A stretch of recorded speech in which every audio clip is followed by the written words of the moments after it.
The Real Housewives of Potomac stars Wendy Osefo and her husband, Eddie. They're flaunting their money on TV. So last month, they were both arrested for insurance fraud. And they're being accused of pretending that their house was robbed and then collecting the insurance money. Now, here's the thing.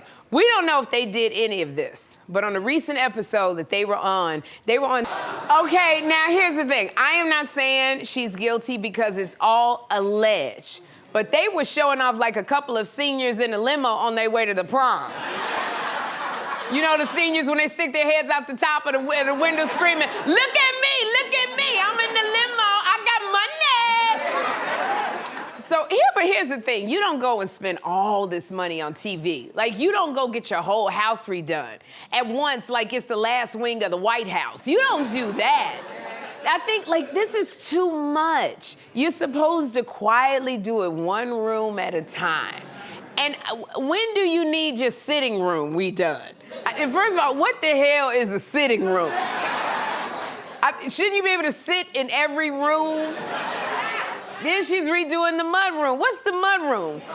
For most of us, we just track the mud into the house. Most people don't have a room to hold the mud.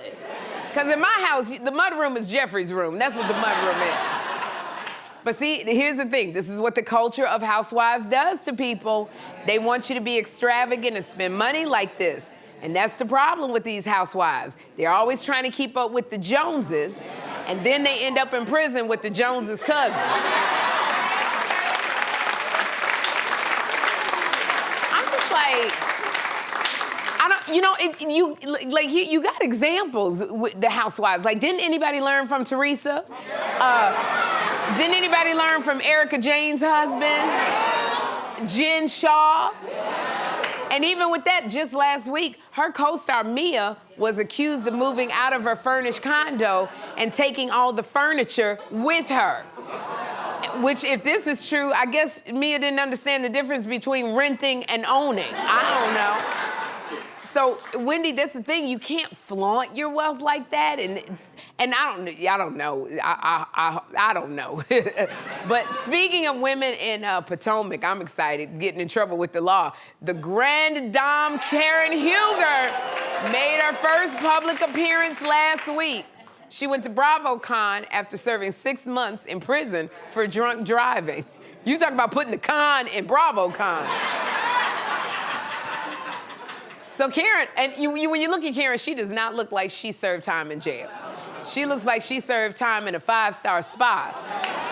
And I say this because when I got out of jail after 8 days, people looked at me like, girl, where you been? They dropped me off in the middle of nowhere at 2 in the morning. But when I tell you Karen stepped out of prison wearing a couture gown, face beat, hair whip, snatched to the gods. If this is what you look like after 6 months, lock me up, throw away the key. Good grief. Look all rested. Hey, you there. Don't ask your mama, tell your mama. Tell your cousins, tell your besties, tell everybody to follow Sherri Show TV for more great content like this.